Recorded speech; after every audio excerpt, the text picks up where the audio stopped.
Whenever I find myself stuck, I know that I need two things: a wake-up call and a whole new set of habits to guarantee long-term success. Recently, I found myself stuck between projects, stuck in my health goals, and stuck in my overall mood about getting things done in general.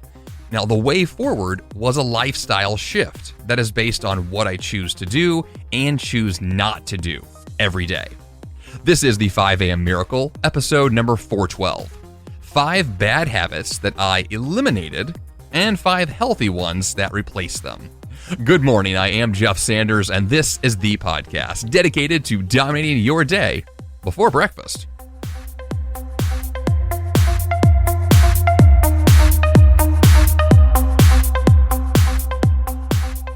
I get stuck every few months, usually between projects when I'm deciding what the next direction of my life and business should be, or I get stuck when a big problem appears in my life and I just don't know what to do about it. So on the show this week, we're going to tackle getting stuck from the effective direction, the one that actually makes the difference, which is daily habits. What you do every day will have a greater impact on your life than anything else. So let's just start there and see if you can get yourself unstuck if you happen to be stuck, or at least to move forward with a bit more pep in your step and a bit more of the habits that truly make the difference in terms of forward progress, momentum building, and a life worth living because you're doing the things that actually matter. So here are 5 bad habits that I was able to cut from my life, or at least to minimize, and 5 healthy ones that replace them. Let's start with number 1. This is a topic that I have discussed on this podcast almost since the very beginning. This is years in the making. This is a kind of a rant that I went on years ago about how mad I was about certain areas of life that tend to get not just under my skin, but to get into my brain. So the bad habit that I was able to remove from my life was essentially an overconsumption of news. Now, in the past on this show, I had this very specific perspective that I hated the news, that I was actively just very angry about it, actually, and wanted to find whatever ways I could to fill my brain with personal development and healthy books and podcasts and audiobooks, and really just trying to find ways to make sure that news in the way that it's presented today was not part of my everyday flow. Well, as the years progressed, since I had that initial rant on this podcast, probably 8 years ago, news has been kind of here and there. I had an app on my phone for a long time. I would watch, the nightly national news. Sometimes I would check, headlines on social media. So I was informed and have been for a long time. But it got to the point in the last few years, everything with the political environment in the United States to the global pandemic to just, life being complicated. One of the ways that I was, trying to stay on top of the world was just to be in the know of what was happening. So I had the app on my phone that I referred to multiple times a day. I would watch the nightly news every single night. I would tune in onto headlines on the computer as I was working throughout the day. So one of the things that I would do to distract myself from work was to just check random news headlines. And initially, this was probably a good thing. I was more informed. I felt like I understood, the global environment and my local news, and I felt like I was, possibly being a better citizen, let's say. But as time progressed, it became very clear to me that news was just an addiction. It was just entertainment. It was just me finding a way to not do the things that mattered most to myself, my business, my family, and my community. I was not helping myself or anyone else around me by me over-consuming news. Being a news junkie is a profession, right? It's what journalists do. It's what people on television do because their job is to report the current events. It's not my job as a consumer to consume all of that information. And so what I did a couple of months ago was I went cold turkey. Or cold vegan turkey, if you want to go that direction. So what I ended up doing was removing the app from my phone, stop watching the nightly news, and find other ways for me to engage on my computer when I was working that did not involve me checking random headlines. And one thing I did right away when I removed the news app from my phone was replaced it with the Calm app, right, the meditation app, in the same exact location on my phone where the news app used to be. So what that did initially, right away on day one, was when I had that tendency to pull up my phone and click on that app, well, now I'm clicking on the Calm app. Now all of a sudden I'm not checking headlines because that's not there. It's just a nice, calm meditation. And this was a really funny way to just check my phone and remind myself right away, wait a minute, I'm not here for news. That's not the point of this random phone check, which is an addiction all by itself. This is me just simply reminding myself to take a breath, to not be the news junkie that I have been in the past.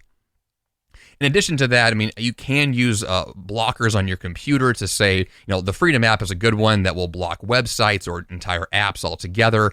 I didn't go that far because I didn't really need that for myself. I was able to find other means to do better work throughout the workday. But if you need that additional set of reminders to be in place, check out Freedom. That is a great app to use. So you can block websites, block apps from you if you need to stay focused on your work. And if you know that you are pulled away to certain websites with social media, shopping, news, whatever the case is, find a way to block those. It's incredibly effective. And so I did this a few weeks ago. I've been blocking the news for about 3 months, and I reinstalled the news app on my phone for 1 hour. And I wanted to see if I was missing something, if this truly was a bad habit of mine, or if I was better off going back to having access to the news. And the really remarkable and just probably not that shocking thing, actually, was that the news headlines are awful. I mean, they are just depressing on a level that I had forgotten about, honestly. I had forgotten how negative the news was because I hadn't been a part of my life for a few months. I just did not consume it. I was just totally uninformed. And when I went back to quote unquote being informed, I was horrified. It wasn't positive. It wasn't uplifting. It wasn't helpful. It wasn't allowing me to progress forward in my life or business. It was just making me feel terrible. I don't see now, looking back at it, how being a news junkie for me in my life is beneficial. The bottom line is that it's just not. And I don't want to be the kind of person who consumes news in that addictive way or in that kind of very generic, broad swipe of, good citizens consume the news. Good people know what's going on in their community. There is some truth to that, right? I won't discredit it completely. And in times of crisis, news outlets can be very, very helpful. And I think that there are definitely roles for journalists, there's roles for news outlets. I'm not saying they're all bad, but I can definitely say with total certainty that an overconsumption of news is damaging, way more damaging than you could possibly imagine. And so one thing that I've done going forward is just not only to eliminate the news, but then to ask myself the question, what's really going to replace that in my life? And the Calm app could be one thing on your phone as a trick, maybe. But more specifically, the question then becomes, what am I doing with my time? Both from the proactive sense of what are my projects, what are my goals I'm after, but also from that reactive sense of when I'm looking for a distraction, where do I turn? When I'm looking for something to read, what is that thing going to be? And I think that then you have an opportunity to actually consume, let's say, a different form of news or a different form of educational entertainment, which could come from very well-selected magazines to very well-selected articles you're going to read or curated forms of information where you get an in-depth look at something that's not just the really over-sensationalized headlines, but actually a deep dive into a topic that you might find interesting. This could also come from books and audiobooks and podcasts. Like this could come from other means besides the attention-grabbing nonsense that is the news. So I would challenge you to ask that question, what role does news play in my life? Am I a news junkie? Should I be walking away from all of that completely? Or minimize it? Or find a new, healthier way to interact with that information? Because for the most part, news is just entertainment, is just noise in your brain. So I would challenge you to ask the question, is there something that is maybe just as noisy but a lot healthier for me to fit into my head each and every day.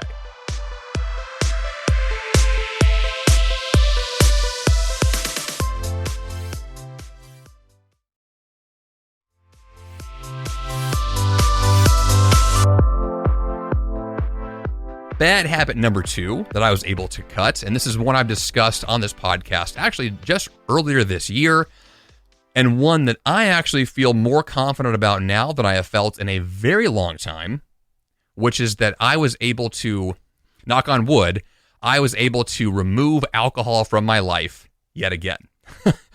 Not that I was ever a quote-unquote alcoholic or ever kind of diagnosed with any kind of an addiction. No, nothing like that. However, as I explained in the podcast earlier this year, alcohol became a habit. It became a thing that was just part of my life every day, kind of like the news was. I didn't really question it. It wasn't ever causing any serious damage, at least not in the extreme sense. But in the everyday consumption sense, yes. I had a glass of wine or 2 or 3 literally every evening. And it got to the point in my life where I just realized this is not serving me. This is not the Jeff Sanders I want to be. This is not a path forward that leads to better health. It's not a path forward that leads to me being more productive. It's not a path forward that leads to me being the best version of myself. And what happened was, this is about 3 months ago, I decided I was going to give up alcohol completely. But my wife and I actually had a tour of the Jack Daniel's distillery in Tennessee that we had already pre-scheduled. And so our goal was to go down and tour this amazing place. Actually, it's a really cool tour to go on. I recommend doing that regardless of whether you drink or not. It's a really interesting tour. Anyway, that's kind of a tangent. What happened was that we went to this tour of this distillery, and I, of course, got a free sample of whiskey. I decided to give that a try there because I was already there. Who cares, right? Well, I came home from that experience and immediately regretted it. I came home and had this thought in my head that was, wait a minute, Jeff, what are you doing here? This is not the you promised to be. It might be an interesting tour. It might be a fun historical trip. There might be some heritage there. There might be something that's, along the lines of, that could be a good thing, culturally speaking. But personally, this doesn't fit. So that was August 7th. Of 2021, and I have not drank since then, and honestly, I have no plans of doing that going forward. And it's not that alcohol, once again, was never a serious issue for me, but it fell into that category of, this is not serving me. And there's a nice pun there. This is not serving me in the way that I want to be served. This is not producing the output that I want. I can redefine my life. I can redefine my habits. I can become someone newer, better, stronger, smarter, healthier. Without that as part of my daily existence, and possibly not part of my life ever again. Now, I don't know my story going forward with alcohol. You might hear me in 6 months say that I went back to it again for some other reason, but I kind of doubt it. And I say that because I know from this kind of back and forth experience I've had of these last 6 months or so, that it's the message that I'm hearing loud and clear is that this is no longer part of my future. That may not be the case for you, and I'm not arguing that everyone needs to ditch alcohol and walk away completely.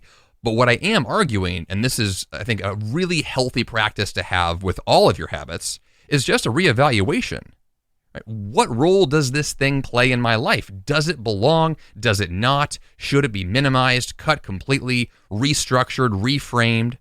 Is this thing serving me or not? And if the answer is no, it's time for a change. I think in the case of alcohol, for most people, especially if you're a regular consumer of it, it's probably time to reevaluate fairly often, because it's the kind of habit that can get away from you. The kind that can just sneakily take over your life, and then you wake up one day, a year has gone by, and you're like, what have I been doing here? And I don't want to be that guy. I want to be more intentional. I want to be more proactive. I want to be more of the better version of me in a very broad sense. And so this is another example of something that I have let go of. Now, as far as replacing it, this is always kind of the big question with habits. If you let go of a bad habit, something has to take its place, right? Some other healthier, better, stronger, faster, smarter thing needs to be there. Well, I think with alcohol for me, I didn't actually need a direct replacement. Although this is interesting. One thing I noticed about me drinking at night, especially with red wine, which was my go-to, was that I was essentially using red wine as a de-stressor.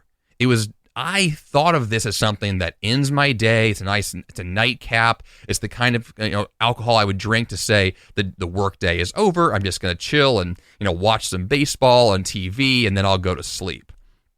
What I began doing, this is kind of as COVID began to die down a little bit here in Tennessee, although it's since resurged, but when it died down, I returned to the gym. This was about 4 months ago. And when I returned to the gym, I decided to make a daily workout a big part of my life. And one thing I tacked on to my workouts was going to the sauna. And the sauna has a really powerful calming effect. It's a really great thing to do to just de-stress in a very healthy way. And so what I found was the combination of a daily workout with the sauna and not drinking allowed me to feel really relaxed and calm at the end of the day, and I could fall asleep more naturally without the booze. So this is important when it comes to habits, is to recognize why exactly that habit is in place. What value do you think you're getting from it? And can you simply replace that with a healthier alternative? And so if my only real goal with alcohol was to de-stress and fall asleep, well, I can do that with other means. There's other healthier options that exist. And all I really had to do was make that part of my routine. And then all of a sudden I can go to bed when I want to, feeling nice and healthy and alcohol-free. So that's your challenge. What is the role that it plays in your life? How can you replace it with something that fits you better and that is sustainable long term? Ask that question and answer it with as much honesty as you possibly can, which is the real challenge here.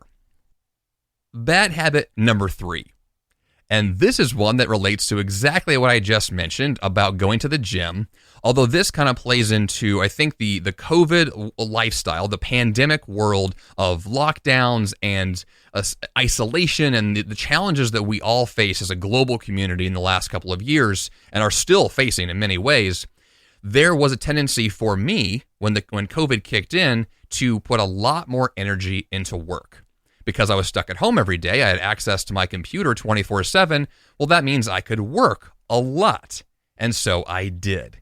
And I worked, I can't even express to you how much time I spent working on all kinds of stuff, website projects and podcast studio things and plans for the future. And just I dug into all kinds of details. And I worked and worked and worked. Primarily because I couldn't leave the house. I had, significantly fewer things to do, and work filled that void. And initially, it was wonderful. It really allowed me to push forward in ways I otherwise would never have had time for. But as most things do, over time, it began to backfire. And that work became not an addiction, but that work became something that was just part of my routine where I wasn't even questioning, should I leave the house and go do something that's a better use of my time. And so I wasn't going to the gym for a long time out of fear of the pandemic, and I was making some choices there in terms of isolation. And so it was a challenge, a unique challenge that we all faced. But I think that as time progresses and we have different ways of engaging in the world, some that are much more social and healthy, we can make different choices. And so for me, the bad habit of working too much was initially replaced by spending some time at the gym, some time outside, some time just engaging with other friends and family I hadn't seen in a long time. But it was an acknowledgement that I don't have to put in that many hours. I don't have to have my lifestyle be crafted in that specific way, in large part because it is actively killing me. My stress was going up. My health was declining. I didn't feel good about it anymore. The initial push to work harder when COVID hit was good. I got a lot of value from that time. But as time progressed, it backfired and it was no longer serving me, so I had to change course. I had to pivot once I realized this was not the path forward. And so the habit that I formed was going to the gym 5 days a week. So I pick up my daughter Maisie from daycare and I take her to the gym. They have daycare for her there, so she gets another form of activity, and I get to go work out. And that habit of Monday through Friday, the two of us going to the gym together, has really helped, like in a phenomenal way, in terms of my stress, my physical fitness, my ability to just end the day with a nice clean boundary. This is a whole different topic we could do a whole podcast on, which is that very firm boundary of when your day begins, but most importantly, when your day ends, and how you're able to wrap up your work and move on to your evening routine in a way that's as healthy and as effective as possible. And for me, this new shift of being able to end the day going to the gym, it's changed my entire work life. It's changed my entire life overall, because it guarantees physical fitness time, and it guarantees my work has an end boundary at the end of the day, so I can have guaranteed work time and then guaranteed exercise time, and then the end of the day is just the end of the day. I relax, I eat dinner, I go to bed. It's simple. And the clean aspect of that, right? The simplicity of that structure is one that I didn't really have before because there weren't any boundaries, right? I just allowed myself to do what I wanted whenever I felt like it, which, if you're a workaholic, just means you work a lot, right? If you're a high achiever, it means you just double down or triple down on whatever your next project is. But like I've said a million times now, that's not the best path forward. So find the healthier way for you to set those boundaries, to acknowledge if your bad habit is to work too much or to not have those clean end and beginning times, that you're then able to move forward with boundaries in place that restrict your ability to actually work on things in a healthy way that's more sustainable and actually allows you to get more done because it's prioritized time, which is the real key there.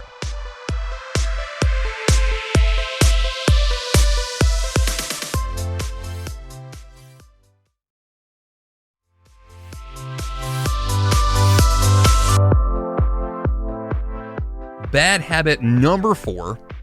This also plays into the pandemic. This is basically becoming a post-COVID Jeff Sanders talk. But essentially what happened for me, and this is actually very true, is that when COVID hit, a lot of my good habits disappeared. And one of the very bad habits that I gained when COVID hit was just poor eating, right? Eating without restriction. This is my life story, though. This is, if you go back to the beginning of my podcast, and 8+ years ago, I have a lot of episodes that are about me going vegan and me eating a better, healthier, plant-based diet.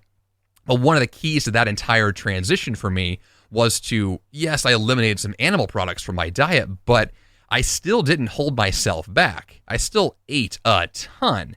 And that's still who I am today. I'm the kind of guy who just eats because there's food available, right? And I kind of have that addictive personality, at least on that, from that perspective, that I like to eat. It's just a fun thing for me to do. But I also know that there are limitations to what you can do there. So when I found myself gaining weight during COVID, when I found myself not working out as much, not caring for my body, drinking too much alcohol, not sleeping well, these habits all kind of come together. I'm the kind of guy that I'm either very aware of my health and I'm taking care of all of these areas, or I'm doing the exact opposite, and none of those things really apply. I'm really an on or off kind of guy when it comes to really great healthy habits, which is why I have to podcast like this and talk about these topics, because I need to remind myself to go back to the things that work, right? In addition to possibly you getting benefit from listening to my story, I need to benefit from my own story by telling it more often to remind myself to make sure that I'm doing what works. So right now, thankfully, I'm in a very healthy season, and I have a lot more awareness about what I was doing back then and versus what I'm doing today. And they're two different worlds, two different experiences, because the focus for me on health now is all-encompassing. It's every area. It's stress, it's sleep, it's diet, it's fitness, right? It's just personal hygiene. I mean, all of these things play into it. And so the bad habit of eating without restriction was overcome by my willingness to then move forward saying, I'm going to make some different choices. I'm going to go to the store and buy the healthy food and not bring home the unhealthy food. Because if it's not in my kitchen, I'm not going to eat it.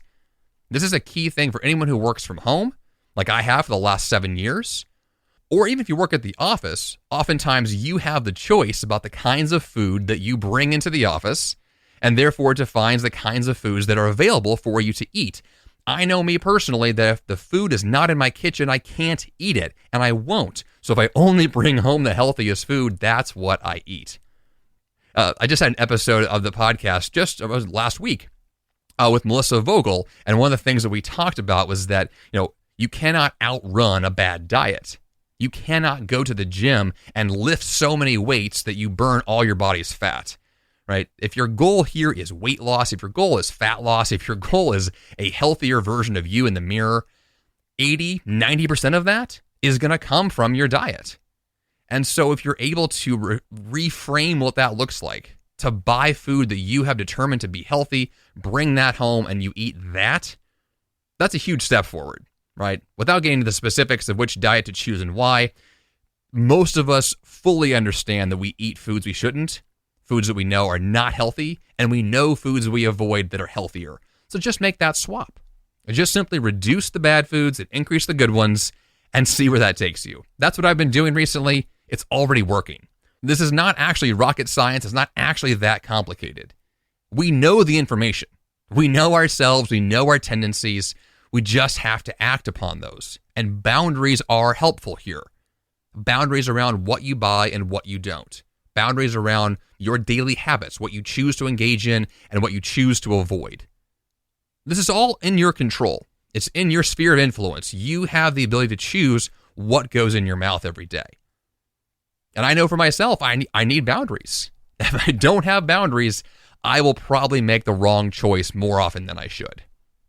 So one of the things that I've done to help in this regard is I have 2 specific daily habits that I want to engage in and 1 weekly habit. So the daily habits is that the first thing I want to consume every day are bananas. It's a food that I love and I've loved for years. And so if the first thing in my mouth every day are, usually about 5 or 6 bananas, that's kind of how my day starts. I've begun the day with healthy food that works and serves my body. And I like to end the day with a large serving of leafy greens. So generally every day having a salad. If that's all that I do, then that's a really good day. If I go beyond that and have even more healthy food, that's amazing. But for me, that's what it's all about. It's defining a couple of things I want to have in my day to start the day off right, end the day well with my diet. And then the weekly habit is, of course, just to go buy more healthy food. So schedule it in your calendar when you will go to the store to buy the healthy food you need.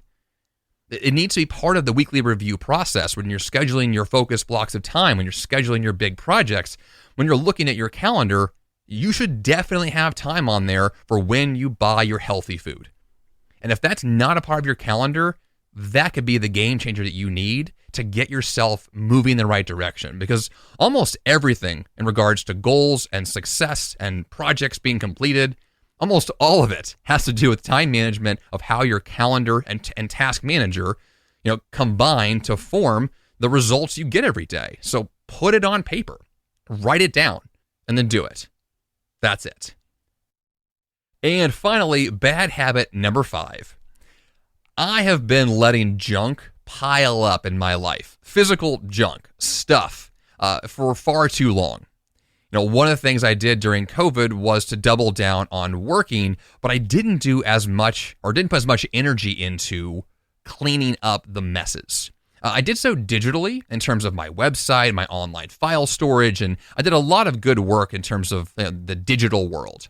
But a lot of what I ignored was the physical stuff.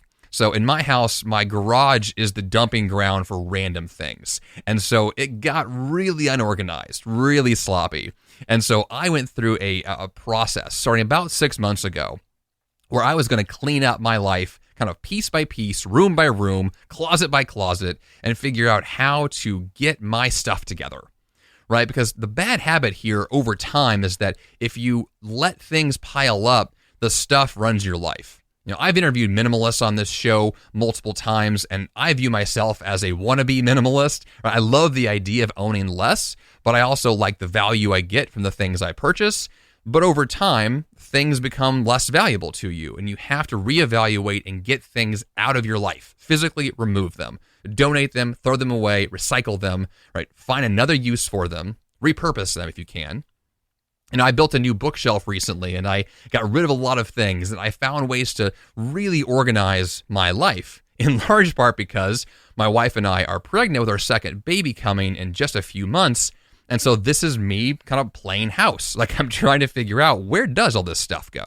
What is the optimal system as my house becomes a little more crowded with a few more people and the walls get a little smaller, right? These are systematic, processes we have to go through. Even if your house, isn't going to be adding more people to it in the near future, there's always an opportunity to clean and organize and have this physical space you live and work in be a lot more efficient.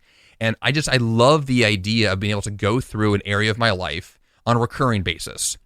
So one thing I've done as my new habit here is to reevaluate one new area of my life about once a week.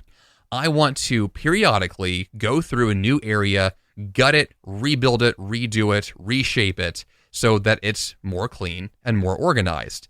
And I can tell you that as a guy who works from home, my physical house is so much more welcoming now. I want to spend more time here in a sense because it's so well put together compared to where it was before. And so the bad habit I had before of just letting stuff pile up has been replaced with, I don't want that to be the case. Let me find a way to eliminate the junk before it piles up. Let me keep this space looking beautiful for as long as I can. And that just a willingness to accept that as a lifestyle is a big shift if you're the kind of person who tends to just ignore what's around you. So really the question for you then is, like, what is the ideal here? What does a clean and organized space look like, and can you get to that place? And then when you do, is that the way you want to live? I know for me it is. I know that when I walk into my home office, for example, where I'm recording this podcast right now, I want this space to be beautiful and clean and well put together. One of the things I've done since COVID kicked in was to rebuild my podcast studio and my entire home office, and I love the reinvention that I have. It's so much more capable, and I want that to be the case for all the major areas of my life. My garage has also been redone because that was the most challenging area for my house. Well, it's a lot better off than it was. And so now it's a place of joy for me, right? If you want to pull that sparking joy mantra, that's what the garage now does. And so that's what you're looking for here. Where are the areas of weakness? Where are the areas of junk? And can you clean that up to get a better end result that sparks joy?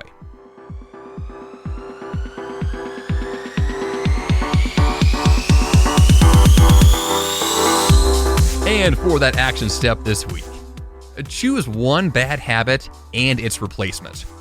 The best place to begin is with something simple but that makes a big impact. You could wake up early, clean up your diet, hit the gym, reduce the news. The choice is up to you, but pick something today. And then in a few weeks, pick a new habit and begin to stack up those changes. And this will turn you into a whole new person very soon. JeffSanders.com/412 is the place to go to get the episode notes. Also go to 5ammiracle.com to join the 5am club and get free email updates about the show. That's all I've got for you here on the 5am Miracle podcast this week. Until next time, you have the power to change your life, and the fun begins bright and early.